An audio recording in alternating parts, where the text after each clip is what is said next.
La- Ahora sí.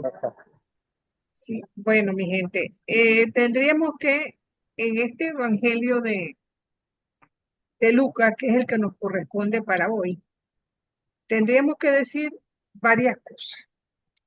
Es el único evangelio, o el único evangelista, mejor dicho, que además es autor de otro texto, que es precisamente los hechos de los apóstoles.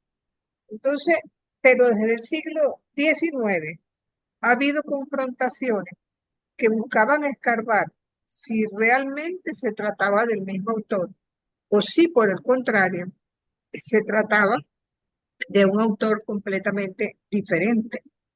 Y esto es porque se pusieron a pensar, si es el mismo autor, ¿por qué se separaron las dos obras?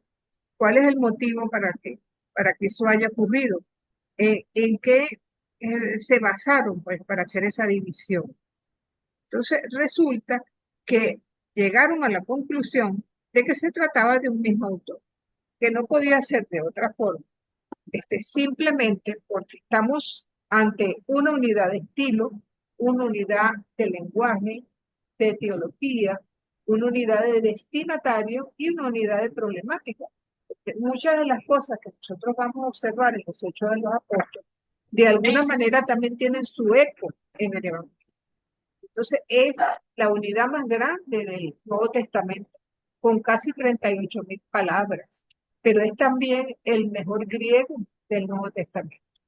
Entonces, y asoma la particularidad de dividir el Evangelio, viene a ser el tiempo de Jesús, mientras que los hechos Apolo. vienen a representar el tiempo de la iglesia. Entonces, es probable que en su composición, desde el comienzo, haya sido una sola obra. Pero, ¿por qué se dividió? Pues probablemente que por motivos pedagógicos. Si ustedes toman los hechos de los apóstoles, y les invito a hacerlo, en el capítulo 24, y se quedan en el versículo 50, dejando de lado 51, 52, 53. Leo lo que dice ese versículo 50. Después los condujo fuera hacia Betania y alzando las manos los bendijo. Ahora, si eliminamos igualmente los 5 primeros versículos de los Hechos, a partir del 6.º versículo del capítulo 1, estando ya reunidos, le preguntaban, Señor, ¿es ahora cuando vas a restaurar la soberanía de Israel?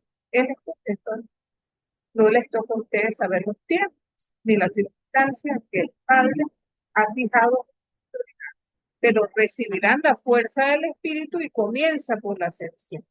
Los últimos 3 versículos del capítulo 24 de Lucas también tocan el tema de la ascensión. Entonces, todo da a entender que por motivos pedagógicos, al separarse la obra, entonces agregar unos versículos al final del capítulo 24 y agregaron otros tantos al comienzo de los hechos de los apóstoles, de tal manera que entonces tuvieran como una coherencia propia, que no quedaron como en el aire, ni la conclusión ni el inicio de los hechos. Lo cierto es que la obra comienza en el templo de Jerusalén con la aparición del ángel a Zacarías, podríamos decir, y termina en Roma, ¿verdad? En una casa con la predicación de Pablo al final de los hechos. Entonces, dicho esto, y estando conscientes que ambas obras fueron escritas en griego, nos han llegado por dos tipos de documentos. Uno de nombre alejandrino y otro de nombre antioqueño o occidental. Entonces, los vamos a conservar en la tradición, la alejandrina, en los manuscritos sinaíticos y vaticanos, que son del siglo III. Y el antioqueño, por el contrario, es del siglo IV, V, y en él se observa una serie de adiciones, omisiones o cambios en el texto. O sea que ya eso refuerza la idea que se trata de un documento posterior. Tenemos también en los Hechos de los Apóstoles que los hechos están presentes en algunos papiros y también está en el Sinaítico, en el Vaticano. Sobre todo, el antioqueño, al igual que en el caso de los evangelios, ofrece cantidad de hechos como pintorescos y textos litúrgicos, a veces con algunos semitismos. Y de esos mismos hechos los podemos encontrar en otros textos apócrifos del Nuevo Testamento. Entonces, ambas obras, podríamos decir que son de carácter narrativo. Y siendo de carácter narrativo, ay Dios mío, ahora se me fue. Disculpen un segundo a ver cómo llego a poner esto otra vez. Ambas obras son de carácter narrativo, sin ser historiografía, porque no se pretende precisamente que sea una historiografía. Entonces, la segunda parte intenta hacer una continuidad de la primera, o sea, la actuación de Jesús y de seguido, ¿verdad? La historia de la comunidad cristiana. Entonces, básicamente es lo que vamos a encontrar allí. Pablo, ¿será que tú me podrías ayudar para que este, la presentación quede en el medio? Porque está como torcida, no sé. Profe, lo que pasa es que tendría que ver la parte de Ah, abajo en mira, donde... ya. Ah, Dios ok. ilumina, Dios ilumina, sí.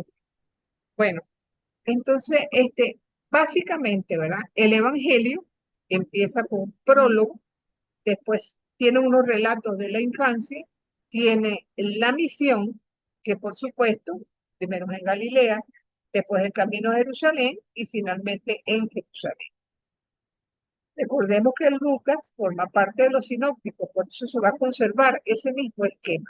Pero en cuanto a los hechos, vamos a encontrar la presencia de esa comunidad cristiana primitiva, pero primero en Jerusalén y lo que es la Judea, y posteriormente en el resto del mundo. Entonces, el contenido, por supuesto, es semejante al de Marcos y el de Mateo, pero Lucas sigue el esquema de Marcos, aparte de que él, además de Marcos, utilizó la fuente y al mismo tiempo investigaciones personales que de alguna manera van señalando un camino muy particular. Entonces, el prólogo de Lucas es modelo de la tradición apostólica. Me gustaría que leyéramos esos primeros versículos. Si alguien tiene la Biblia en sus manos, me encantaría que lo hiciera. Estamos Profe, hablando de los cuatro ¿cuál primeros. versículo? ¿Cuál capítulo? Yo la tengo aquí. Capítulo 1 del Evangelio de Lucas, los primeros 4 versículos. ¿Quién Ok. decía que lo tenía Susi? Yo lo tengo. Sí, profe. Adelante, Susi, Muchos, entonces. Veruca, para la próxima lectura quedas tú.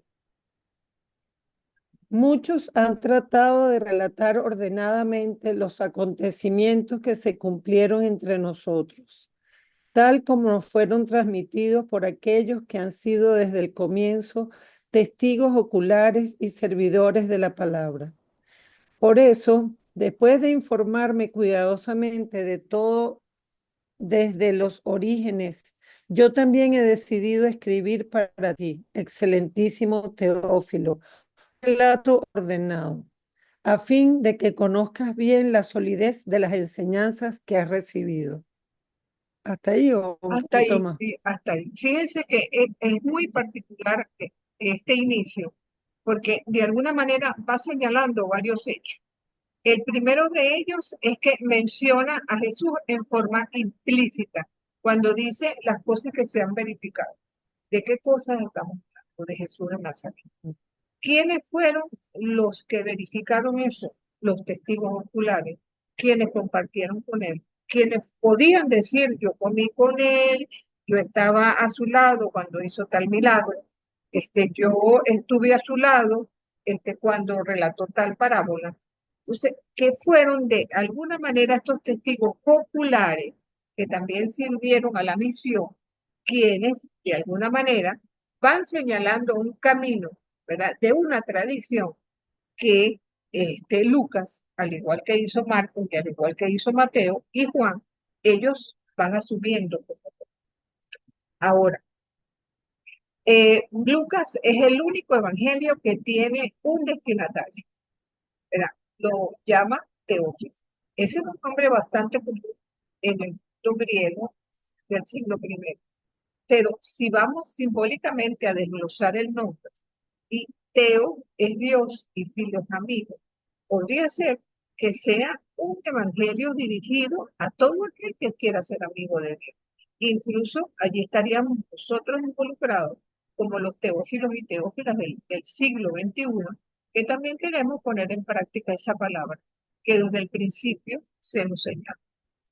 Entonces, la triple constante que nosotros vamos observando a lo largo de este evangelio, entonces es de alguna manera el reflejo de cómo ese evangelio se fue expandiendo durante las primeras comunidades, hasta que se pone por escrito. Entonces, muchas veces Lucas actúa como si fuera un historiador que va señalando de todo ese mundo, de todas esas tradiciones que se tenían, lo que él considera más relevante para su comunidad.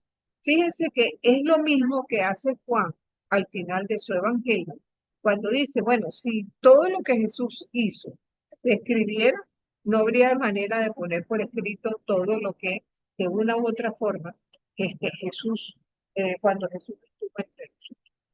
Entonces, comparado con Marcos, decía, hay una, vamos a decir, una coincidencia sustancial de contenido y secuencia de la forma como va presentando los relatos.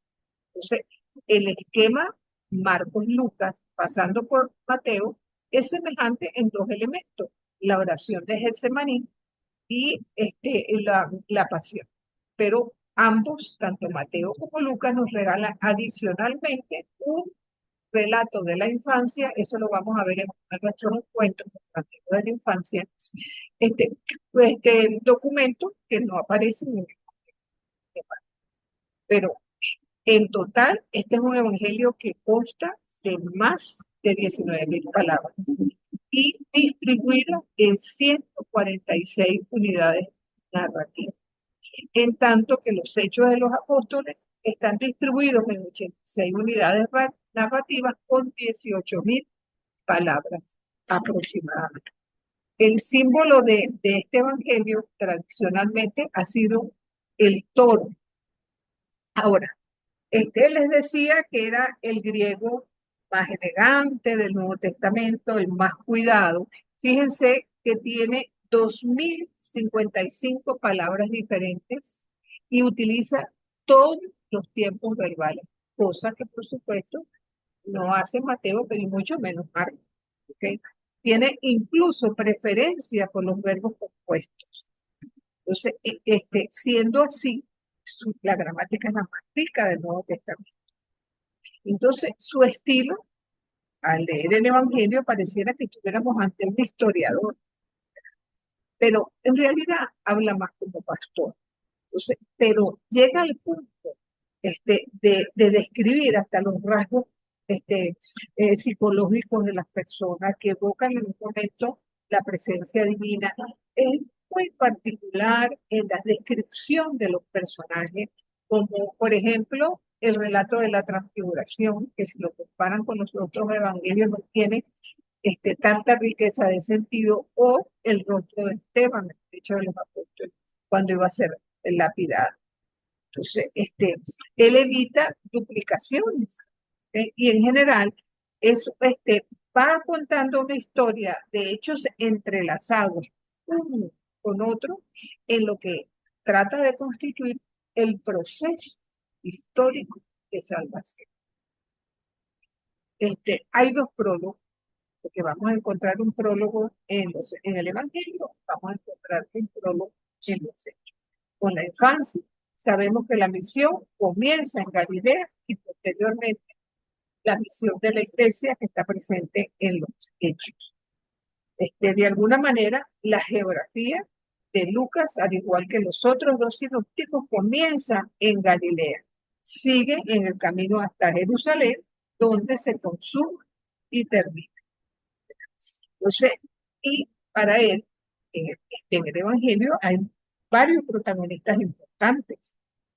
Estos protagonistas vamos a ubicarlos al comienzo, Juan, después a Jesús y posteriormente a los discípulos.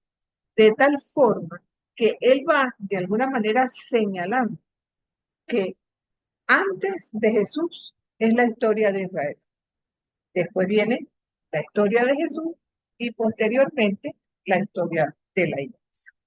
Entonces, hay, por tanto, elementos teológicos estructurantes, como la palabra camino. La palabra camino, eso tiene que ver un poco con la actividad que se les señala a ustedes en esta semana, que es muy importante para el evangelista.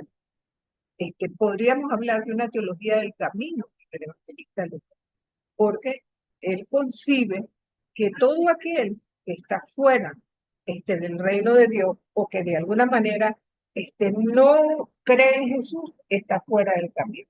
Entonces, cuando hace alguna curación, cuando de alguna manera alguien le sigue, lo inserta nuevamente en el camino. Es bien interesante, por ende, la teología. En cuanto a la división, tiene tres partes claramente identificadas como sinópticos que son. La primera, de alguna manera, va a ser el prólogo que constituye lo que acabamos de leer precisamente. Luego viene el prólogo teológico, que va a ser las anunciaciones tanto a Zacarías del nacimiento de Juan y del embarazo de Isabel, así como el anuncio del ángel a María. Y se va dando como una presentación introductoria de lo que fue el comienzo del camino de Jesús en su misión de Galilea. Y la segunda parte es el camino a Jerusalén y la tercera parte la actividad. Veamos un poco cada una de ellas. Decíamos que comienza con la actividad de Juan, la unción de Jesús y la actividad de Galilea. Lucas la señala con una intención querigmática, al igual que Marcos, y va señalando que Jesús es el profeta que camina por Galilea. Jesús es rechazado no solo en su tierra, sino en toda Galilea. Jesús llama a una serie de discípulos, de los que escoge 12, igual que Mateo y Marcos, pero esos discípulos también se multiplican en 72. Recordemos que 70 viene a ser como un número simbólico, probablemente fueron muchos más que 70. Por otra parte, Lucas lo presenta como Salvador a través de los signos. Así lo vemos en el capítulo 7, por ejemplo. A través de las parábolas es presentado como profeta y Lucas, de alguna manera, presenta como nuevas obras y signos de Jesús a partir del capítulo 8. Y concluye la actividad de Galilea presentándolo como Salvador y el más grande de los profetas. Ese es un énfasis grande que hace Lucas en tratar de resaltar el profetismo de Jesús. En la segunda parte, ya camino a Jerusalén, son 10 capítulos que van del 9:51 al 19:58 y vuelvo al punto de que el camino es un elemento fundamental de la teología lucana y lo aborda en esta segunda parte en forma parenética, ¿verdad? Trata de ir formando internamente a su comunidad de discípulos. De alguna manera ya en 9:51 vemos cómo el camino se inicia, ¿verdad? ¿Y cómo es ese camino? Bueno, es un camino misionero. Para los discípulos tiene que ser un camino de misericordia, de ayuda, de perdón. Pero además es un camino de oración en el cual hay oposiciones. Hay gente que sigue a Jesús, gente que lo rechaza. Y allí el resaltar la importancia no solamente de la conversión, sino también de la vigilancia. Es un camino estrecho que es seguido con humildad, a través del servicio, porque la idea es ir formando. También es un camino de renuncia, porque es renunciar a lo que para ti es importante, pero que el reino tiene que estar primero. Entonces, y también es un llamado a perdonar en un porque espera la violencia, la soberbia y precisamente la falta de perdón. Por tanto, es un camino que requiere vivirlo como gratuidad constantemente a partir de la obediencia. ¿Verdad? Ese camino que comienza en Galilea termina en Jerusalén, evidentemente. Y en la tercera parte es la actividad de Jesús en Jerusalén, que está de alguna manera ligada al templo, sobre todo porque está presente el día de los ácimos, siguiendo la tradición paulina de Primera de Corintios. Y la pasión y muerte de Jesús se va a dar en esta interín. Y por supuesto, la resurrección, las apariciones de Jesús y termina con la asunción. Esto en cuanto al Evangelio. Ahora, ¿qué podemos nosotros agregar además de los hechos? Voy a pasar a la página que sigue. En los hechos también vamos a encontrar dos grandes partes. En la primera parte, que es el prólogo que acabamos de leer, donde se va a hacer un resumen en el capítulo primero de lo que Jesús hizo y dijo, donde vamos a encontrar el testimonio de Jerusalén y, por supuesto, el relato de Pentecostés. Una iglesia que va creciendo de a poco, ¿verdad? Que de alguna manera empieza a dar testimonio dentro del propio Jerusalén, pero después se va abriendo entonces, una vez que se proyecta fuera de Judea, entonces vamos a tener la segunda parte, que es el testimonio en el mundo entero. Entonces, la iglesia envía a dos personajes para esa función, a Pablo y a Bernabé. Se lo vamos a ver entre los capítulos 13 y 16. Después se da el segundo viaje misionero de Pablo, otro viaje más, y después Pablo se despide en Éfeso, regresa a Jerusalén, donde donde hay planes para matarlo, por tanto se identifica como ciudadano romano, y eso hace que lo lleven preso hasta Jerusalén, donde los hechos de los apóstoles terminan en una casa, el preso, pero predicando. No, de acuerdo a, digamos, a la literatura que nos presenta los hechos de los apóstoles, no podemos decir cómo murió Pedro y cómo murió Pablo. Eso lo vamos a encontrar en testimonios extrabíblicos como los evangelios apócrifos, que de hecho hay una película, no sé si ustedes la vieron, que se llama Año Domini, donde plasma un poquito el contenido de los hechos de los apóstoles a lo que suma parte del material de la literatura apócrifa. Entonces, no sé si tengan alguna pregunta hasta aquí. Fíjense que hasta donde vamos no estamos diciendo nada diferente de lo que pudimos decir con respecto a Marcos y a Mateo en cuanto a la distribución del Evangelio.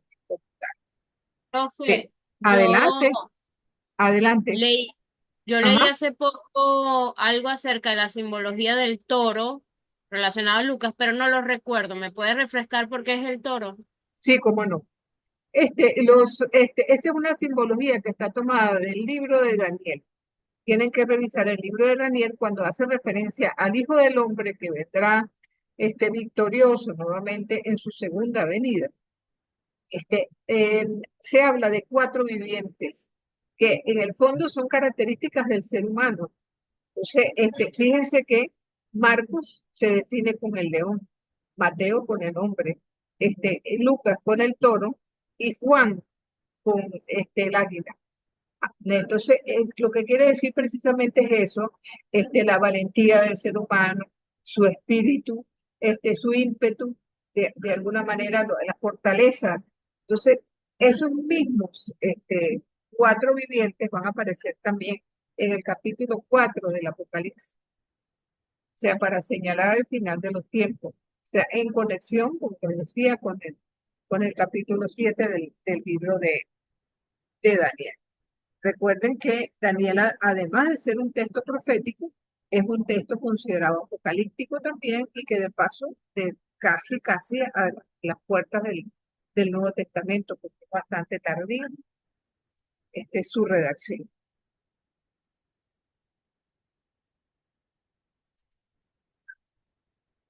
Ahora, esto ya lo habíamos mencionado, ¿no?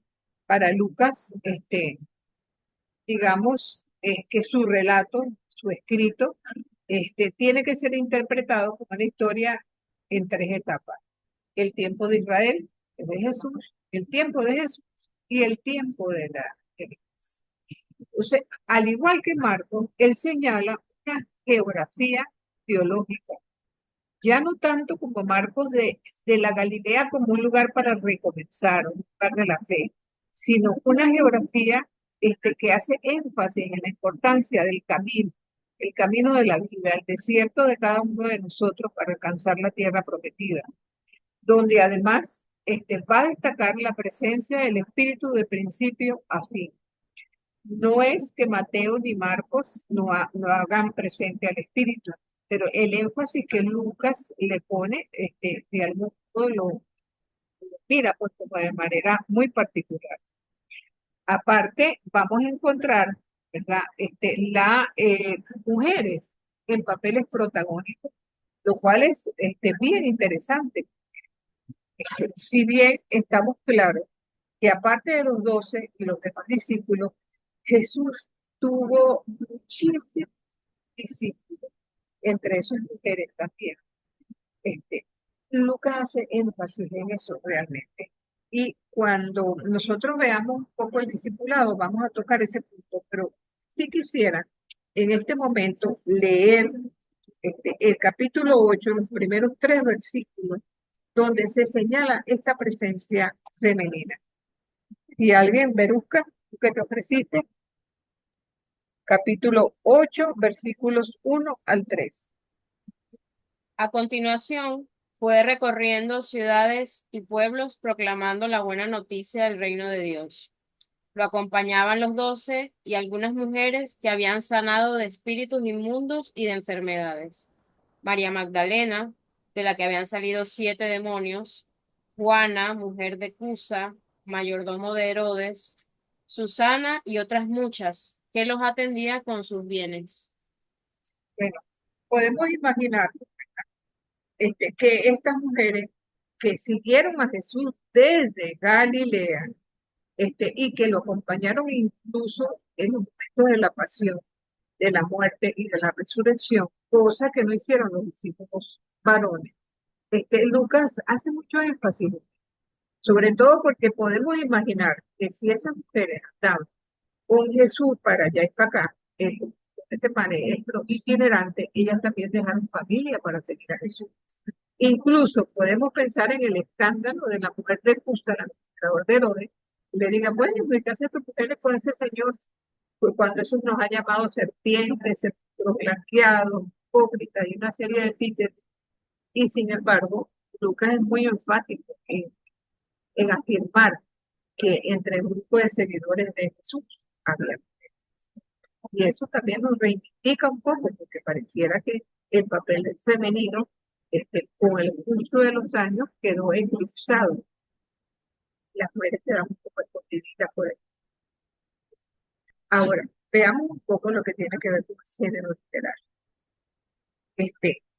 Ya decíamos anteriormente que es eminentemente narrativo, que recoge una serie de tradiciones en forma organizada y podemos decir que es un género literario doble, histórico por un lado, histórico por el otro. Tiene abundantes citas temporales y espaciales, donde busca o intenta descubrir causa y efecto de los acontecimientos, como por ejemplo el mutismo de Zacarías, ¿verdad? O la aparición de los ángeles como mensajeros, Utiliza además sumarios, resúmenes con finalidad catequética, anuncios de profecía. Tampoco podemos decir que sea una historia teológica 100%, pero lo que sí es que hacen entrar, oye, ¿qué serán esas rayas? No entiendo. Hace entrar en el proyecto teológico a un personaje importantísimo, ¿verdad? Que es Dios, desencadenando una estructura histórica en la que por la fuerza del Espíritu, María se hace madre de Jesús. Entonces, de alguna manera, busca Lucas implicar al lector, y eso, un lector, y ahí entramos cada uno de nosotros también, a lo que confronta, al que busca la riqueza, ¿verdad? Por eso habla tanto de pobreza. También el tema del perdón en una sociedad que no quiere perdonar. Trata de inculcarles la necesidad de volver al camino de Jesús, a los pasos que Jesús hizo. Para muestra, los discípulos de Maús. Ellos van por el camino equivocado y sin embargo regresan al camino andado precisamente para proclamar ese querigma. Por otra parte, podríamos decir que todos los elementos históricos son presentados como historia de salvación, lo que de alguna manera implica un proyecto divino que se va haciendo camino. Entonces, Lucas, podríamos decir que propone una monografía histórica en cuanto al género literario popular. Podríamos además decir, ¿verdad?, que el manuscrito más antiguo de este evangelio está en los papiros Bodmer, que son unos papiros bien importantes que tienen todo el Nuevo Testamento, pero evidentemente tienen todo lo que es el capítulo 24 con algunos omitidos. Me parece que Francisco quería decir algo. Adelante, Francisco. No, me tuve que cambiar porque Ah, ok. por alguna razón yo marqué una raya que no sé qué significa eso. Ah, Me aparece bueno, una menos raya mal que me aparece encontramos el origen de las rayas. Yo decía, una Dios mío, raya roja y ya, dije, me cambié de teléfono para la computadora, ya, pero ya, siguen ya. igual. Ah, bueno, no importa, ya sabemos el origen, ya nos quedamos tranquilos. Sí, Sí, no entiendo. sí, entonces, sigamos en este camino interesantísimo, ¿no?, que nos va llevando un poco a lo que es el contexto de la comunidad, el contexto de todo ese, vamos a decir, una comunidad que es completamente diferente a lo que vimos en Mateo y lo que vimos en Marcos. Porque, para empezar, el grupo de Lucas está dirigido en un primer momento a paganos, pero de mentalidad griega. Entonces ingresa todo tipo de gente. Hay pescadores, como pasa al comienzo, hombres sin instrucción ni cultura, como vemos en Hechos 4, publicanos, que se llaman al seguimiento, mujeres ricas que están en la comunidad, y hasta celotes. En Lucas 6:15 se nos habla de celotes que integraron la comunidad. Entonces, después de la resurrección y al comienzo de la predicación, empezaron a adherirse a la fe gente de condición social diversa, desde sacerdotes, Hechos 6:7, hombres cultos e instruidos como Pablo, personas pudientes, incluso algunas que estaban en cargos públicos, judíos y griegos sin distinción, comerciantes, pero sobre todo las grandes masas empobrecidas del pueblo. Los que de alguna manera para la sociedad no valían mucho, los pobres, los enfermos, los desposeídos. Entonces, en una comunidad donde cada quien da lo mejor que tiene y da lo que tiene a favor de todos, estos no podían dar absolutamente nada. Fíjense que cuando Pablo llega a Corinto, eso lo vemos en los Hechos, en el capítulo 18, se quedó allí año y medio dedicado a la palabra. Predicó en la sinagoga, pero sobre todo a los cargueros del puerto. Más tarde al escribir, a ellos escribirle una carta les recuerda, miren cómo han sido llamados. Hay muchos sabios no hay muchos sabios ni en la carne, ni los poderosos, ni muchos de la nobleza. O sea, hace como mucho énfasis, ¿verdad? En esta particularidad. Pero que nos va señalando en Lucas un universalismo, ¿verdad? Que rompe en cierta manera con el gueto que tiene el pueblo de. Recordemos que el abrirse fuera de las fronteras de Judea a expandir, ¿verdad? Esa nueva fe en otros ámbitos completamente diferentes al ámbito judío. Y ahora, habría que preguntarse cómo una comunidad de pobres, ¿verdad? Pudo de tal forma transformar su ambiente y su mundo para que todavía nosotros seamos herederos de esta raza. Nos quejamos a menudo, ¿verdad?, de nuestras situaciones de injusticia, de miseria, de que los pobres como que no predican el evangelio, no lo escuchan. Y aquí tenemos un testimonio histórico, que son precisamente los más pequeños los que más se abren al evangelio de Jesús, precisamente por ser pobres, no tienen de dónde hacerse. Cuando uno se afianza en el poder, en las riquezas, en las cosas de este mundo, como que Dios pierde importancia. En cambio, el pobre no tiene dónde adherirse. Entonces, de paso, habría que señalar que los nuevos discípulos, ¿verdad?, no pretendían estar ante una nueva religión. Recordemos que los primeros discípulos, antes del año 70, fungían como una masa más dentro del mundo judío y no había grandes conflictos entre judíos y cristianos, no los había. Pero ellos tenían la convicción que dentro del mundo judío la era mesiánica había llegado con la presencia de nuestro Señor. Entonces, es más, Pablo lo dice, por la esperanza de Israel estoy sujeto a esta cadena. Eso lo vemos en el capítulo 28, ya al final de los Hechos de los Apóstoles.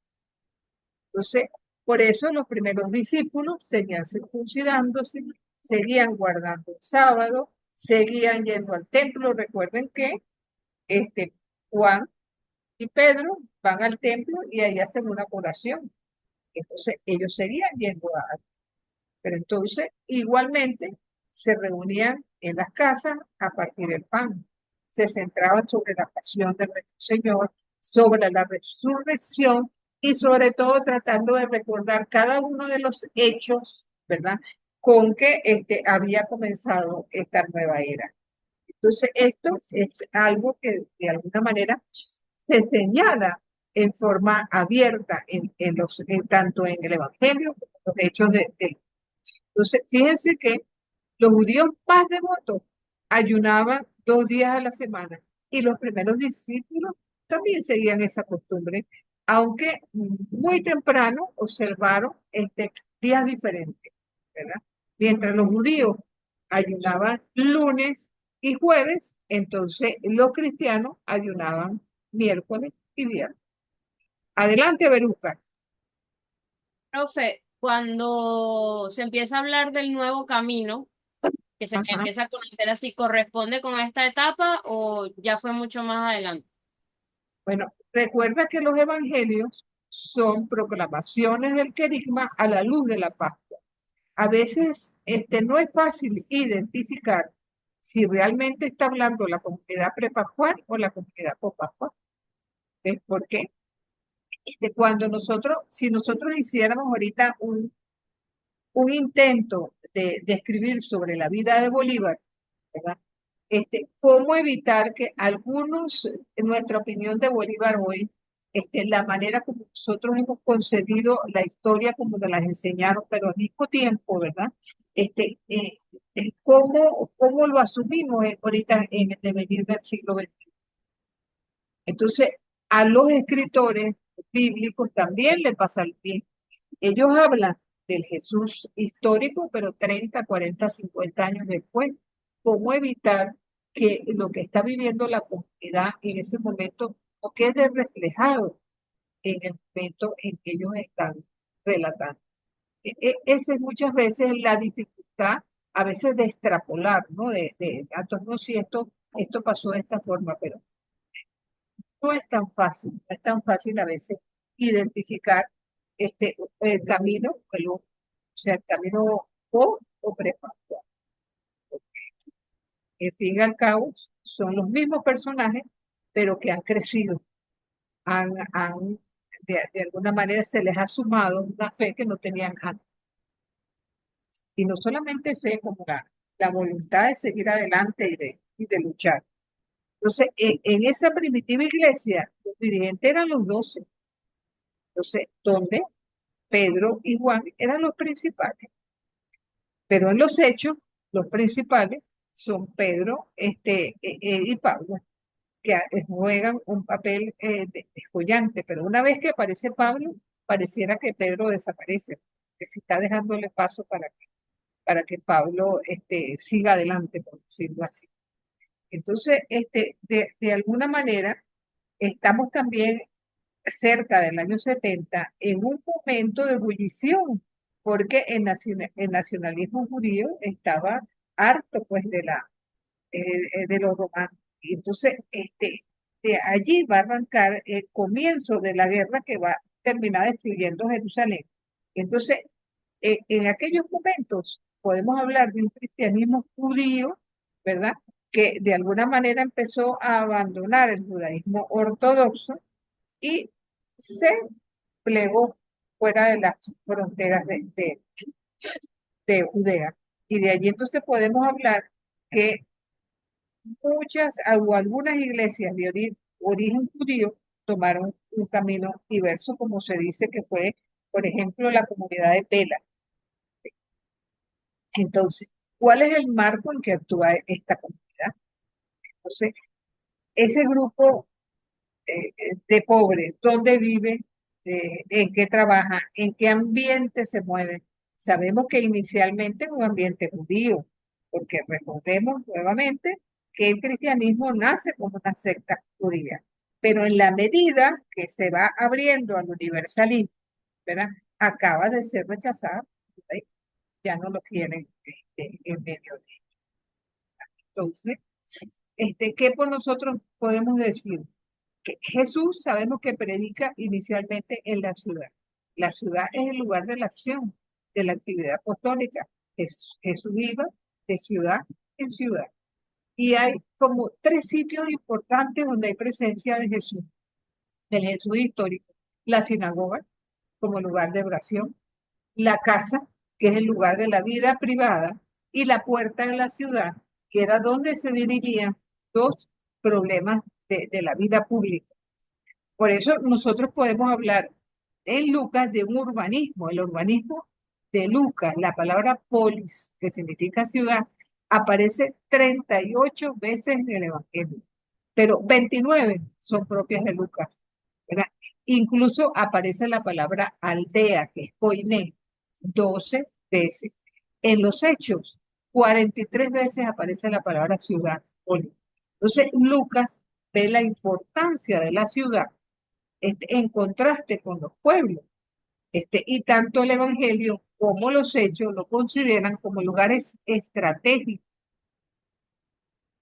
Ahora, en la medida que la comunidad de creyentes fue creciendo y entonces empezaron a incursionar en ellos gentiles, en medio de ellos, vino la diáspora conjuntamente con la persecución.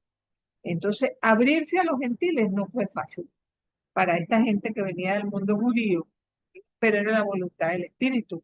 Eso lo podemos ver en los Hechos 10, cuando Pedro tiene ese sueño que tiene que dejar, abrirse pues a la gentilidad. Y es así.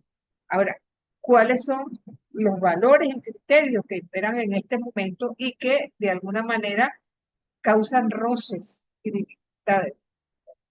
Son dos pueblos y dos mundos diferentes, porque el mundo judío está marcado por la fidelidad, a veces mal interpretada de la ley, y por una conciencia clara de la acción de Dios en la historia.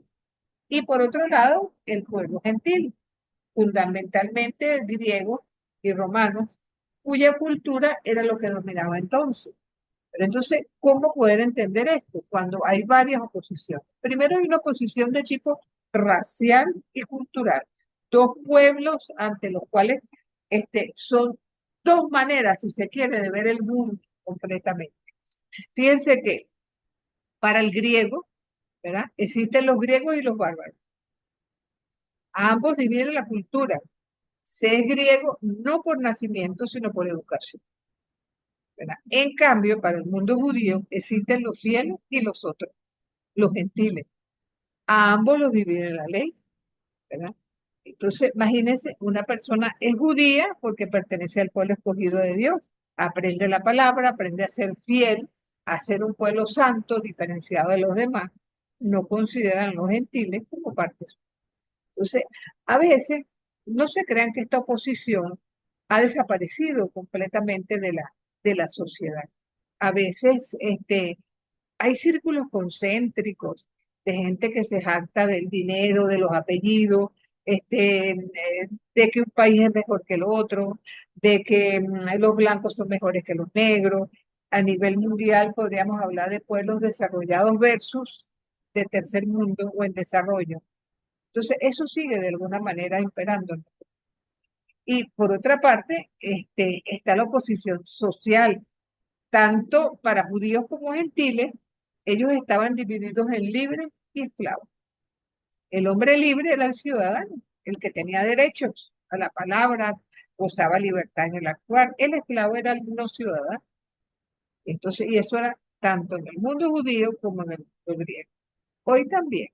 Hoy también los esclavos de hoy son los enfermos que no tienen con qué comprar su medicina, los analfabetas, en muchas ocasiones los desempleados, que muchas veces no tienen voz ni voto en nuestra sociedad. También está la oposición de sexo, ¿ok? La mujer, desde las legislaciones antiguas, tuvo un papel de minoría, si se quiere, de minoría legal. Fíjense que un judío rezaba, bendito sea Señor, que no me hiciste mujer, ni me hiciste gentil, ni me hiciste esclavo. Entonces, de alguna manera, las mujeres muchas veces fungían como si fueran pertenencia del hombre, del mismo modo que podían ser dueños de un burro o de cualquier animal. Entonces, estas gentes o esta mezcla de personas son las que empiezan a formar la comunidad de creyentes. Podemos imaginar los conflictos que se pueden dar dentro de dichas comunidades. Por otra parte, vamos a tocar un poco el tema del autor. Siempre se ha dicho que Lucas fue médico y que el autor de este tercer evangelio fue precisamente este. Aunque eso también costó que fuera aceptado como tal, porque decir que una persona que no fue apóstol habría sido el autor de un evangelio como este, entonces, ¿de dónde se saca la idea que sean médicos? En la segunda carta de Timoteo 4:11 se hace mención, ¿verdad? Igual en Colosenses 4:14, si no me equivoco. Y así fue donde la tradición empezó a decir que sí, que Lucas era médico. Pero hubo objeciones. Entonces, defendiendo lo tradicional, empezaron los autores a escribir argumentos históricos y críticos de eso. Decía, en primer lugar, el autor tiene que ser de una escuela paulina, dado que subraya tanto el papel de Pablo en los hechos. Dice además que en el primer viaje misionero de Pablo, el capítulo 16, habla de utilizando una inclusión en la que trata de señalar de que Lucas fue compañero de ese viaje misionero de Pablo. Entonces, en contra están muchos autores, porque en la época en que Lucas escribe su evangelio, ya Pablo tenía mucho tiempo de muerto. Entonces, ¿hasta qué punto ellos pueden haber también coincidido en un viaje misionero como esto? Tendría que ser casi un para que eso hubiera sido. Entonces, en cuanto a ser médico, dicen que el vocabulario que se encuentra en Lucas no es una cosa muy médica, por decirlo así, sino que sencillamente con una persona con cierta cultura puede hablar de la misma. Entonces, la teología dice que este, no puede haber sido escrito definitivamente por un compañero, porque existen errores históricos que un testigo ocular no podría haber. En sus cartas, ¿verdad? Pablo se presenta como instrumento débil, y él enfatiza de que Dios escogió lo débil, ¿verdad? Y sin embargo, en los hechos, Pablo es presentado como una persona dotada de un poder extraordinario, resucita muertos, usa demonios. Y entonces, en relación con los viajes de Pablo a Jerusalén, Gálatas afirma que estuvo solamente 2 veces en Jerusalén. Entonces, después de su estadía en Arabia, en cambio, y lo dice en Gálatas 1:20, dice, Dios es testigo de que lo que yo digo aquí no miente. Entonces, los hechos cuentan algo completamente diferente. Ahora, pensemos que es que los hechos se basaron en tradiciones menos seguras, por decirlo así. Entonces, el viaje que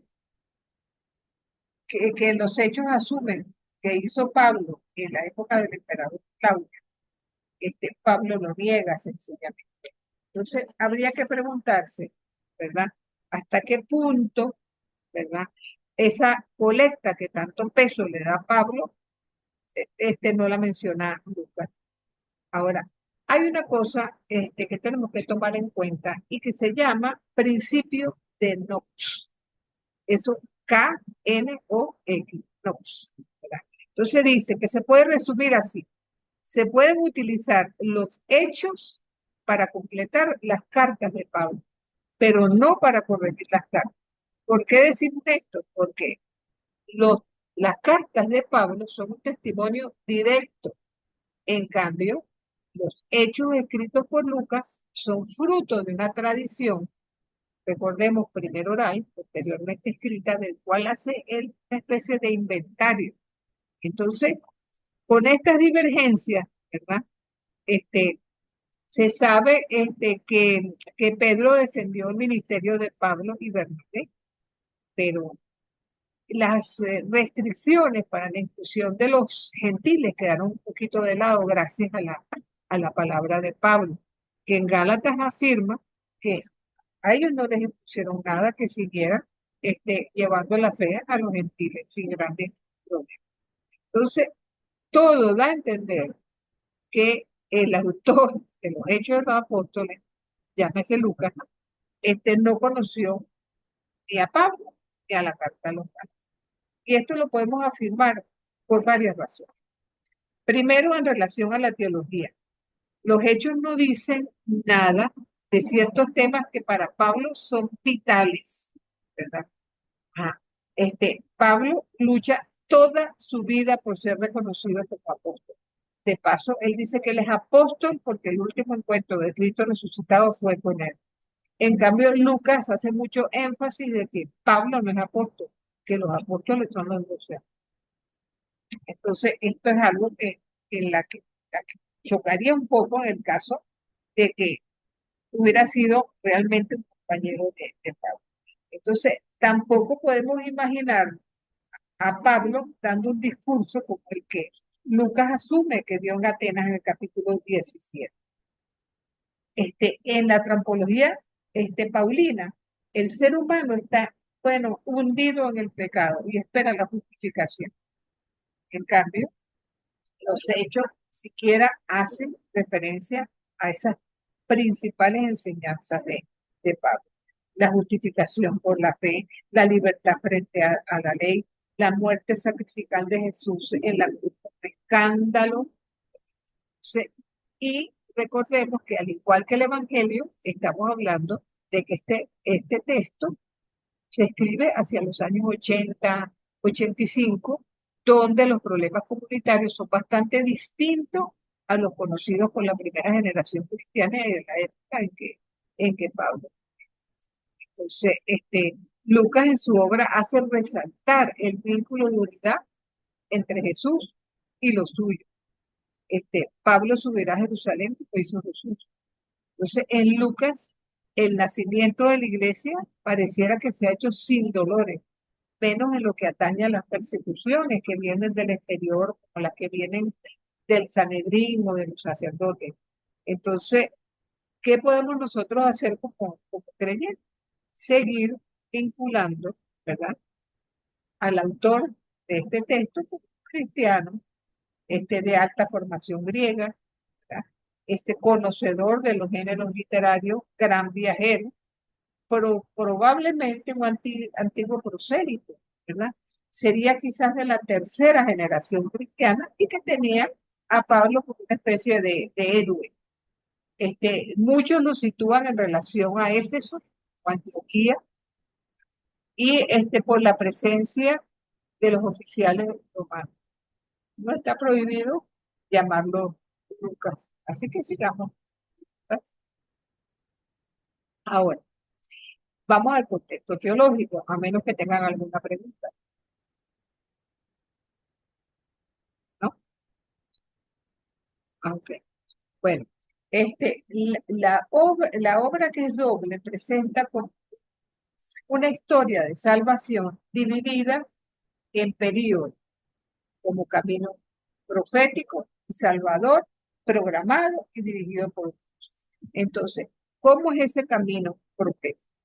Es englobante en todo lo que es la obra humana y tiene como varios personajes protagonistas: Juan Bautista y María. María es el personaje más importante del Evangelio de Lucas después de Jesús.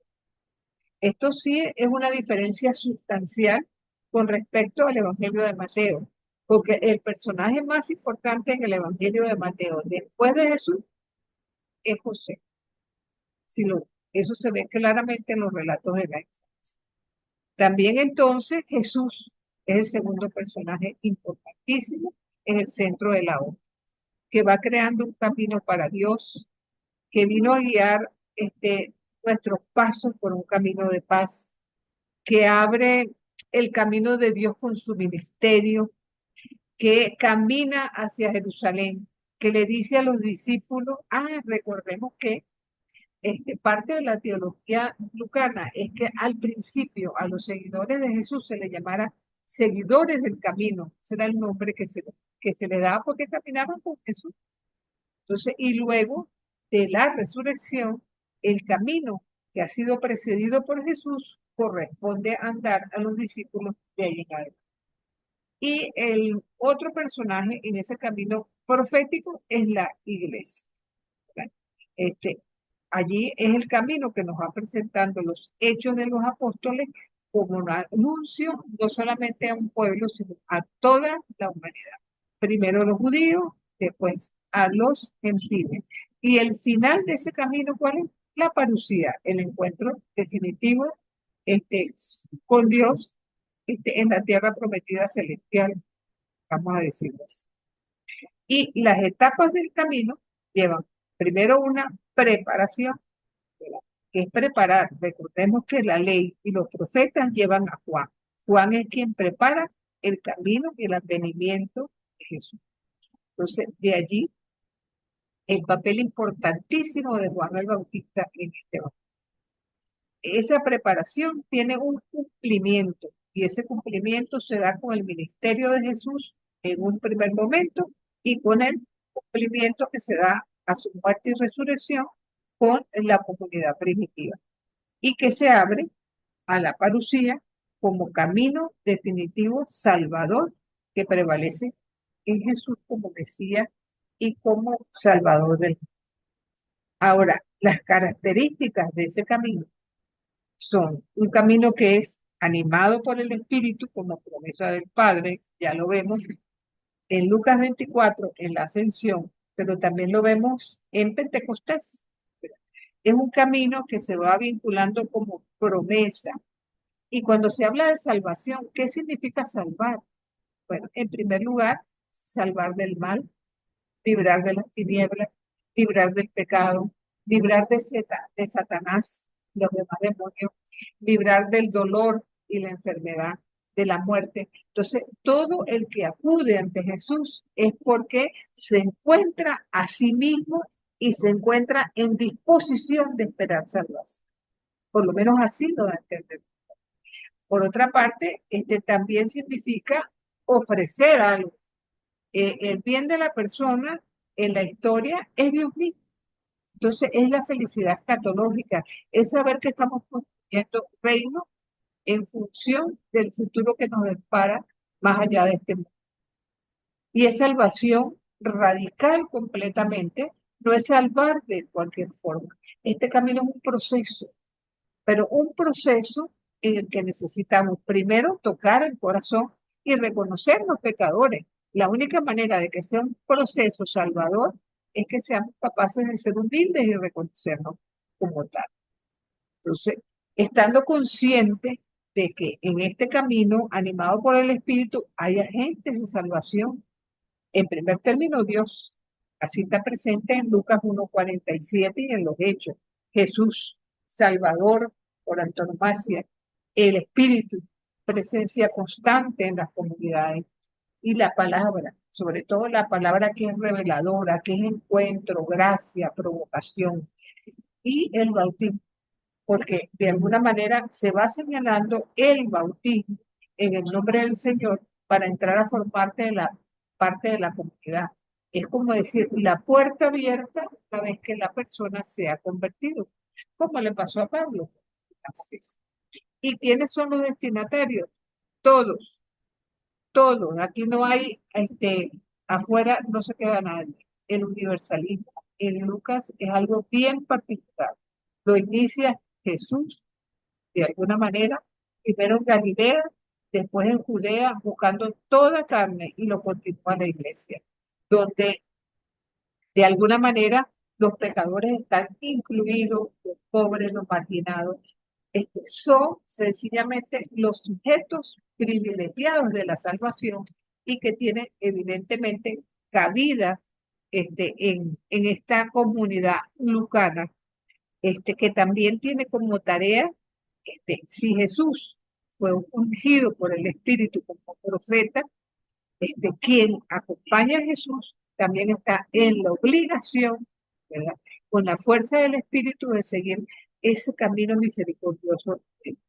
Es, es un verdadero don que de alguna manera garantiza los pasos del camino de Jesús en una comunidad que quiere continuar de manera apostólica y misionera, lo iniciado por el.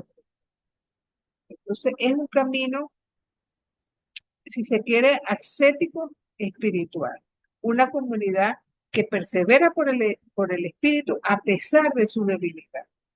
Entonces, los apóstoles, y eso lo vemos claramente en Hechos, convocan, gobiernan, disciernen. Para Lucas, los 12 son como la fuerza frontal del ministerio. Felipe, fíjense que va, en los Hechos 8 se nos dice que va a Samaria a predicar. Pablo no pertenece a los 12, pero se abre también a la evangelización. Por eso es un camino recto y es un camino imparable que, saliendo de Jerusalén, sigue Antioquía, de Antioquía a Jerusalén y de Jerusalén al resto del mundo. Entonces, eso es un camino entonces que es también salvador. Salvador porque la salvación y la concepción de Dios como Salvador es importantísima en la teología lucana, donde los pobres, los anahuim del Nuevo Testamento, los que tienen carencia de diversos tipos, son de alguna manera escogidos, privilegiados en la predicación de Lucas, así como los cristianos perseguidos, como lo vemos en Lucas 6, por ejemplo. Jesús los llama bienaventurados y los llama a seguir el camino como don y como gracia.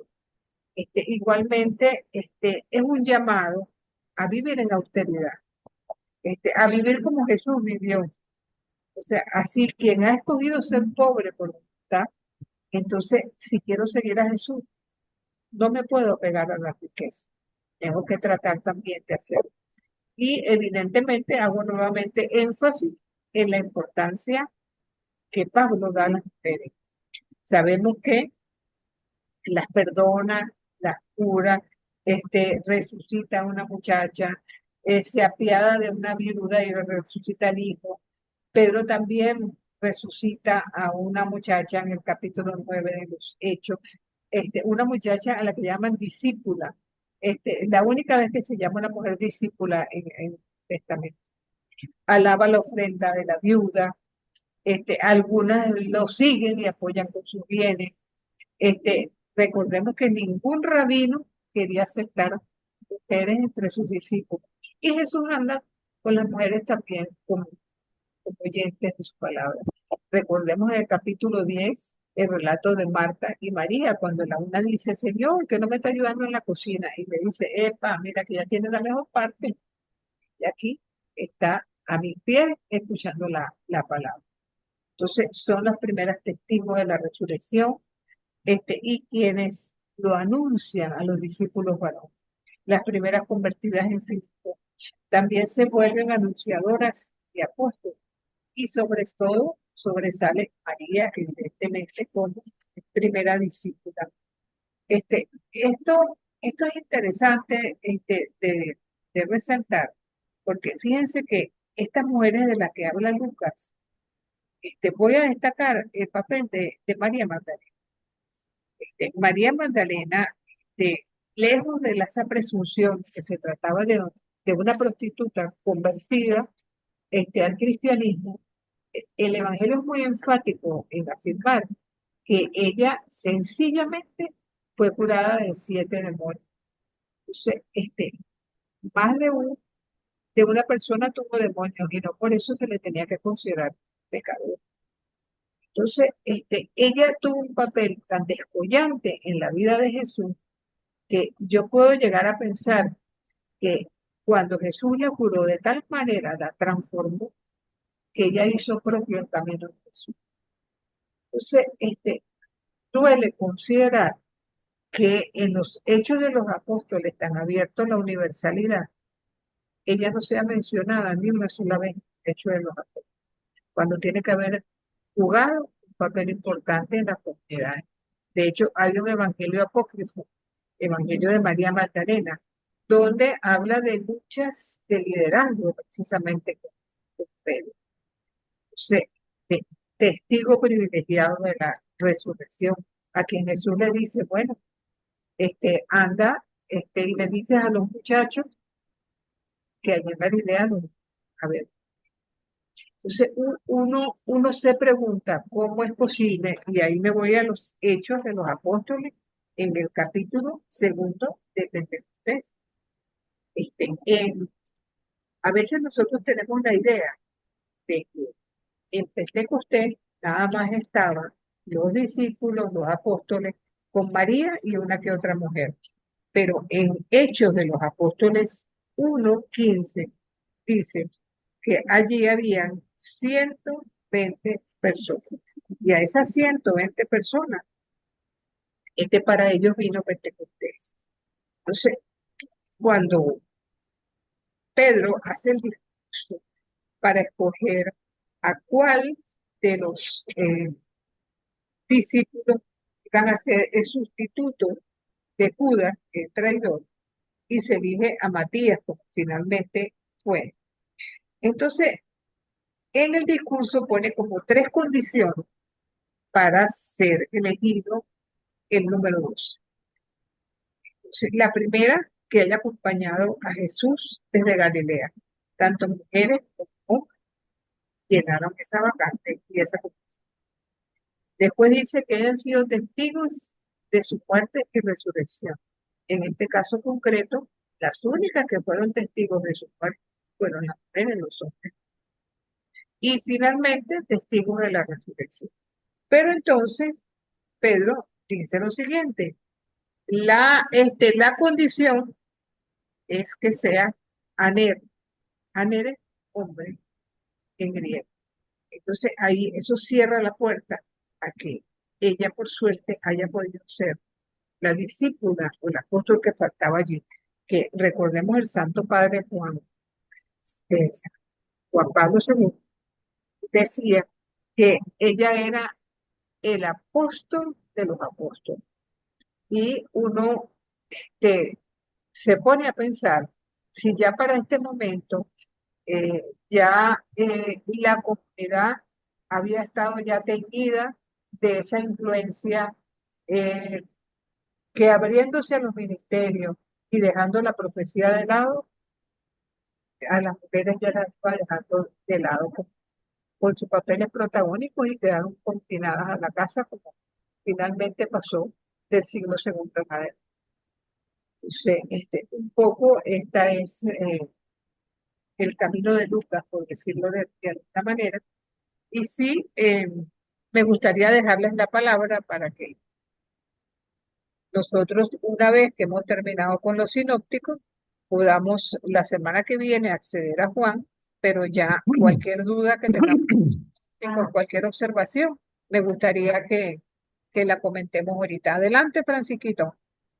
Bueno, primero disculpen porque creo que las rayas las puse yo, pero No no te sé preocupes. cómo quitarlas. No sé cómo quitarlas, no sé qué fue lo que pasó. Me disculpan por eso, si es que fui yo, porque realmente no lo sé.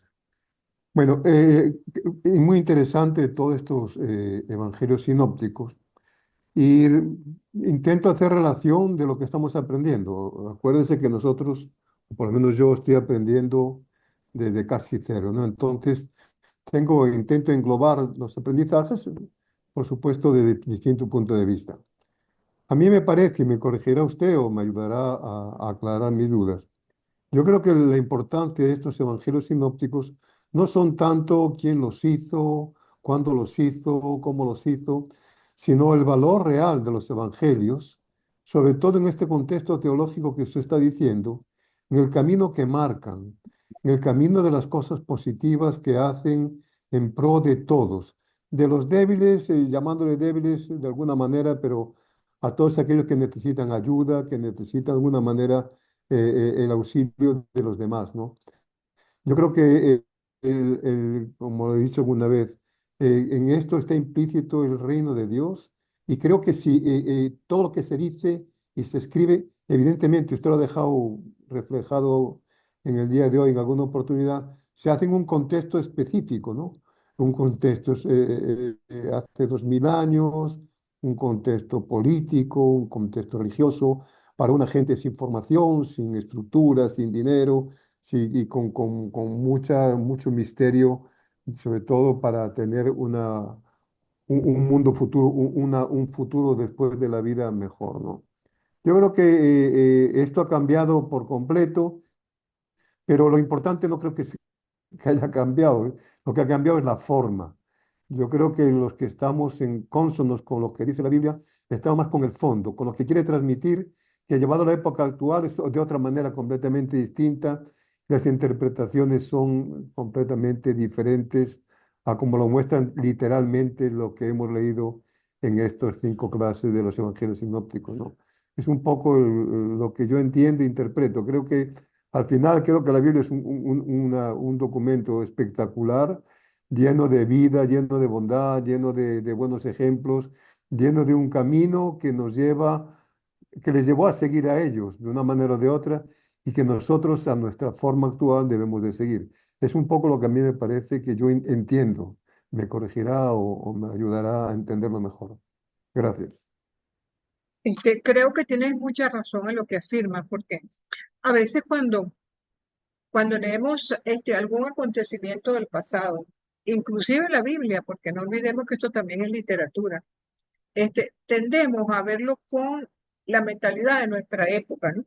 Olvidando un poco que el contexto del momento es completamente diferente al nuestro y que a veces tenemos que despojarnos un poco de nuestras ideas para tratar de entender la mentalidad de esa gente, ¿no? Y la manera como, Vale. por poner un ejemplo, ¿no? A nosotros nos parece terrible la esclavitud, pero en aquel contexto del siglo primero la esclavitud era vista como algo muy normal. Incluso Claro. cuando Pablo escribe aquella carta a Filemón pidiéndole por el esclavo que es cristiano como tú, no le dice dale la libertad, le dice perdónalo porque huyó y recíbelo como hermano. Entonces, para nosotros hoy nos parece una cosa terrible y sin embargo, para aquel entonces no era así. Claro. Es importante, en verdad, ubicarnos un poco en el pensamiento de la época. Por eso es tan importante cuando leamos cualquier texto, ubicarnos en el contexto histórico, porque eso nos obliga un poco como a medir, pues, la importancia, de ver las cosas como ellos la veían, en la sociedad, la economía, la religión, o sea, todo quizás era muy diferente a nosotros, hoy por hoy. Y acá lo más importante es el mensaje, ¿no, profesora? Sí, así mismo es, así mismo es. Muchas gracias.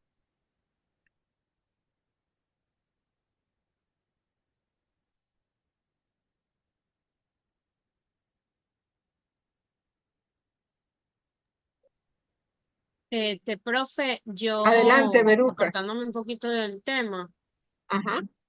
tengo varios días intentando entrar en el módulo 7 y no puedo. Me aparece como que perdí la contraseña, algo así, y cuando intento recuperarla no me aparece. Entonces tengo que escribirle a ellos para que me ayuden. Ah, Entonces ya. mi interrogante es si el contenido del foro, o sea, tomado del módulo 7 me podría algún compañero facilitar el capture por el grupo o algo así para poder responder a las preguntas.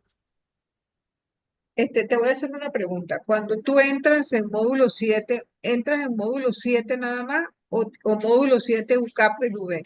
Porque yo he comprobado que cuando entro en módulo 7 UCAP V, no puedo entrar. ¿Ok? Entonces, Bueno, módulo 7 solito. ok, voy a intentar así porque yo estaba Inténtalo entrando así. con normalidad y ahorita de 3 días para acá fue que me dio Ahora, ese si, error. si hay un problema ¿cómo se llama? De contraseña o hay un problema de que probablemente el padre Néstor te pueda ayudar o la profesora Erika, que es la que está encargada de esa parte para que te oriente, ¿no? Pero cualquier cosa me habla, ¿ok? Y vemos cómo resolver eso. No te Ok, preocupes. gracias, profe. Profe, otra cosita que me llamó la Adelante, Francisco. atención de lo que dijo con respecto a Ajá.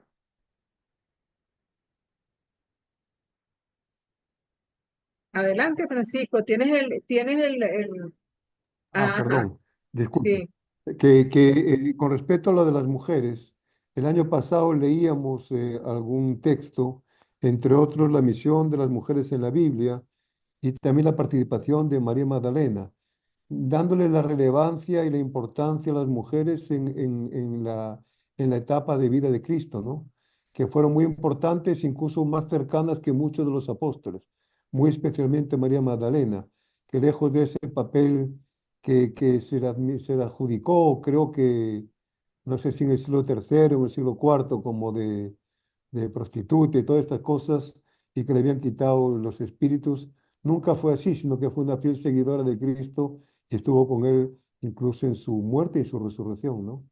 Lo que pasa es que después la política nuevamente, la forma de ver la vida en aquel momento llevó al apartar Sí, valor relevante, importante en la vida de Jesús y en su mensaje.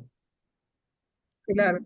No, en eso tienes también razón, porque fíjate que es cierto que ella fue muy cercana a Jesús, tan cercana que prácticamente podríamos decir que a lo mejor era el hombro en que muchas veces depositó La su cabeza apoyaba. cansado. Pero eso no quiere decir Ujú. que él fue célibe por el reino. Y esto es algo que no se discute. Pero el hecho de que se haya tergiversado un poco su papel en los evangelios tiene que ver también con el hecho de no querer asociar a Jesús con una mujer.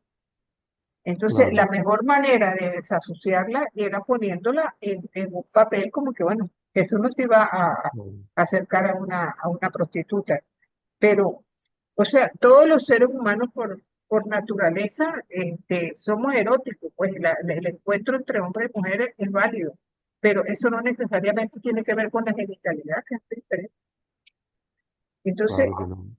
Claro. entonces, claro, si no, bueno, veamos esas películas como Código Da Vinci y otras que han, o sea, que han inventado cosas que no están en la Biblia, posiblemente tienen que ver Tergiversado. con un historiador que le pareció bien simpático poner las cosas de esa forma, pero no tiene ningún dejo de historicidad. Y todo eso es consecuencia de esa mala lectura histórica, pues en que, sobre todo después que la iglesia cristiana se hace oficial Claro. en el imperio, que a Cristo se le pone a la derecha del Padre en los altares, el Pantocrator, entonces las mujeres, y creo que hasta Vaticano II fue así, o éramos santas como María, o éramos prostitutas como María Mm. Magdalena hasta el punto de que ella es la patrona de las prostitutas, imagínense usted, lo cual es una aberración completamente. Sí. Mm. De algún modo, eso ha pasado Aberración factura a lo absoluta. largo de la historia.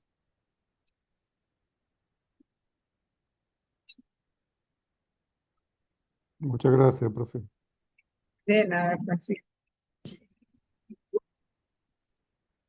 Profesora, bueno, pues Adelante, mi muy niño. interesante conocer conocer este evangelio. Claro, Francisco, eh, él decía que, bueno, importante conocer, ¿no? Eh, los evangelios, pero también es importante todo lo que usted explicó porque nos cuesta, ¿no? Nos cuesta irnos a la historia, a la época, y nos cuesta, ¿por qué? Porque queremos ver estos evangelios a la época de ahorita, que sí, claro, hay que vincularlo, ¿no? Pero conocer, eh, por ejemplo, esto que usted mencionaba, que bueno, que ellos se seguían circuncidando porque era propio, ¿no? De, de lo que ellos cumplían, al igual que el ayuno. Y, y me llamó mucho la atención el, el hecho de que también para esa época el tener esclavos era como que normal, ¿no? Y entonces, justamente, pues Pablo menciona que le den la libertad a este amigo que vamos a decir así, es un discípulo. Entonces, esos son tópicos que son importantes conocerlos porque para nosotros como cristianos, dar a conocer a la persona de Jesús no es solamente darla a conocer, sino que hay muchas personas que se acercan a la palabra y quieren conocer estos tópicos que son interesantes, ¿no? Porque al mencionarlos, nosotros al reunirnos alrededor de la palabra con alguna comunidad, con con algunas familias o en una conversación, siempre hay esa sed, esa necesidad de acercarse y de conocer, ¿no? Más no solamente la palabra, sino también la tradición, conocer las costumbres, lo que vivían, hasta la alimentación, ¿no? Cómo comían, de qué se alimentaban. Y algo que me llama la atención de este evangelista es que, y bueno, que nosotros lo tratamos de hacerlo y debemos hacerlo, mezclar a las personas, los más pobres, a los más pobres que son como que los que tienen ese corazón más abierto, ¿no? A la escucha, a la conversión, por esa necesidad, pues que estos que son como que apartados de la sociedad y que nosotros a veces como cristianos y en muchas pastorales, en nuestra misma iglesia, vemos también y en algunos grupos apostólicos, podemos ver que siempre se caen en dejar de un lado a los más pobres y estar con los más privilegiados. Entonces, bueno, creo que ese también es uno de los mensajes que nos deja este evangelista. No, Muchísimas gracias, y toda la profesora. Biblia, y toda la Biblia en general, porque la idea es, por una parte, que Dios nos siga hablando a nosotros en el siglo XXI, del mismo modo que habló a los primeros cristianos y del mismo modo que habló en el Antiguo Testamento al pueblo de Dios. Pero hay dos cosas que no podemos nunca dejar de lado: el género literario del texto que estamos leyendo y el contexto histórico que lo vio. Por ejemplo, imaginemos el capítulo 20 del Evangelio de Mateo. ¿Se acuerdan de los jornaleros de la viña? De que el Señor va a la plaza, que está un poco de gente sin trabajo, y contrata a unos a las 8, otros a las 10, otros al mediodía, otros a las 3 de la tarde.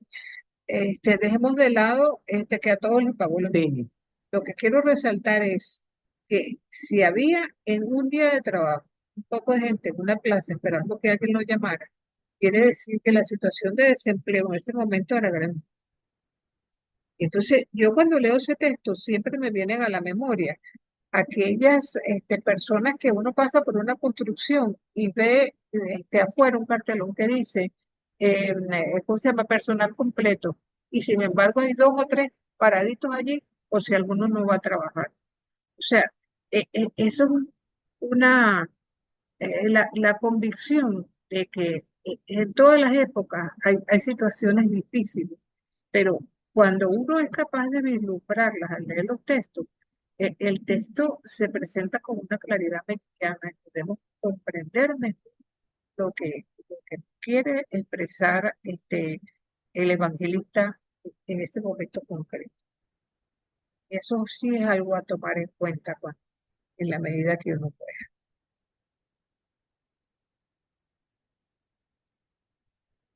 muchas gracias, profesora Rebeca.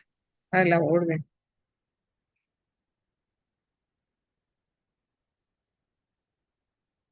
Bueno, si no tienen más comentarios. Ay, Susi, adelante, perdona.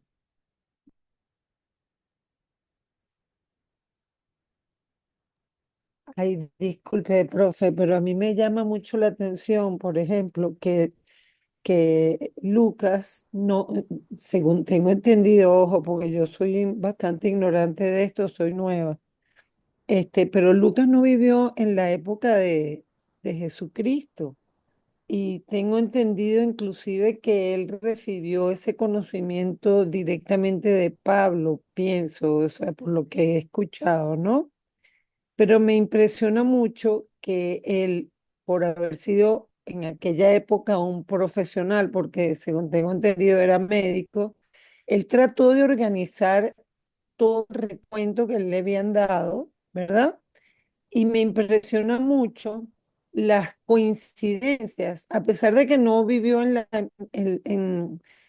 con ellos, pues con los 12 apóstoles, cómo coinciden todo lo que él describe con lo de Marcos y Mateo. O sea, eso me causa me parece impresionante, me parece que es obra del Espíritu Santo, Ah, cómo los no, claro, unió sin haber estado juntos, porque ellos no lo escribieron los tres sentados juntos, o sea, cada quien por su cuenta.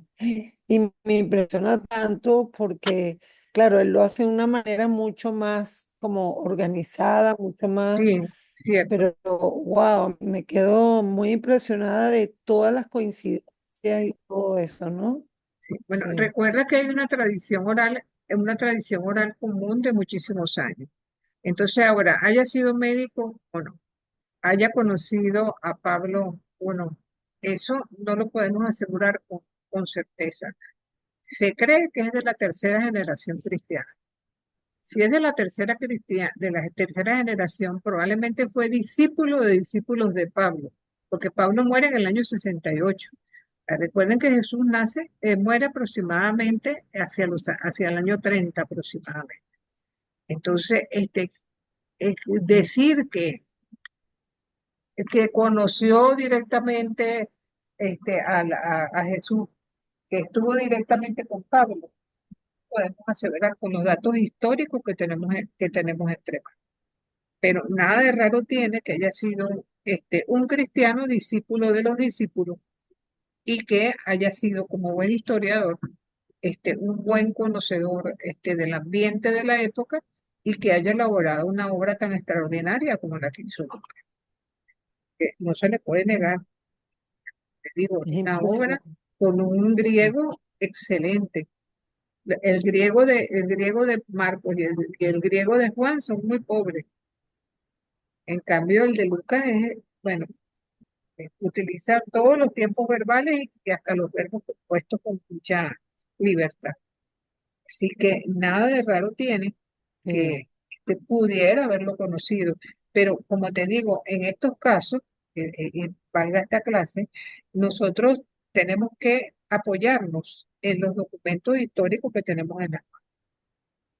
Y entonces, para hacer aseveraciones que hasta donde podemos probarlas, por decirlo así. Fíjate que las discusiones entre los autores no terminan, pues. Unos dicen que sí, que no, que fue médico, que no lo fue. Y entonces dan razones de lado y lado para, Sí. Profe, o- ajá, adelante. sí. Yo vi una película que se llama Pablo, el apóstol de Cristo. Ajá. Y allí en esa película sale como que Pablo iba a visitar perdón, Lucas iba a visitar a Pablo en la cárcel y él era el que le transcribía las cartas a Timoteo, las cartas a los filipenses, las cartas o sea, a lo mejor es invento, ¿no? Tú O sabes sea, que que la era su gente inventa escribiente, mucho, pero es probablemente. interesante esa película, ¿no? Sí, Sí, probablemente eso no o lo, sea, porque no no lo tiene dijo, creo que asidero. era el otro profe.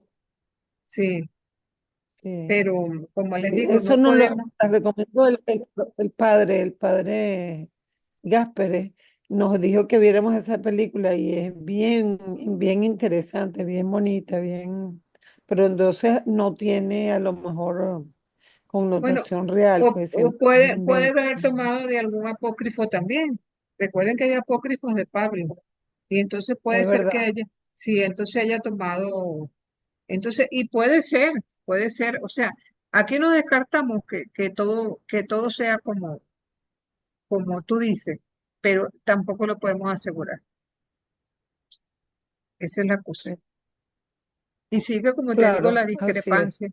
la Bueno, discrepancia entre los gracias, profe. a la orden. Mira, Lilibet, te dejo la palabra, pero tenemos que terminar en 2 minutos antes que nos corten. Tengo entendido que ya 5 para las 6 nos cortan, ¿no? Sí, No, ajá. Adelante, Lilibet. sí, profesora, no es solo una pregunta. Usted mencionó una película. Año Es solo Domini, una pregunta. Usted mencionó una película, sí, Año Domini, y casi no la entendí. ¿Ah? así se llama, Año Domini. Año Domini. Sí, esa es una película que está basada en los hechos de los apóstoles, Domini. pero a la vez que pone material de Lucas, agrega también material de los apócrifos, e incluso dice cómo fue la muerte de Pedro, cómo fue la muerte de Pablo, todo eso lo describe en esa película. Igual como hacen con la vida de Jesús, que hacen un popurrí de los 4 evangelios, o sea, así están las, Exacto. sí. Bueno, mi gente bella, la semana que viene, Dios mediante, nos vemos con Juan. ¿Ok? También es cambiar de estilo. Entonces, Dios Si los Dios bendiga a quiere. todos, que tengan una buena semana Amén. Amén. y que les vaya Amén. muy bien. Amén. Muchas Gracias, gracias, profesora. profe. Mensaje para Hasta concluir. luego. Gracias.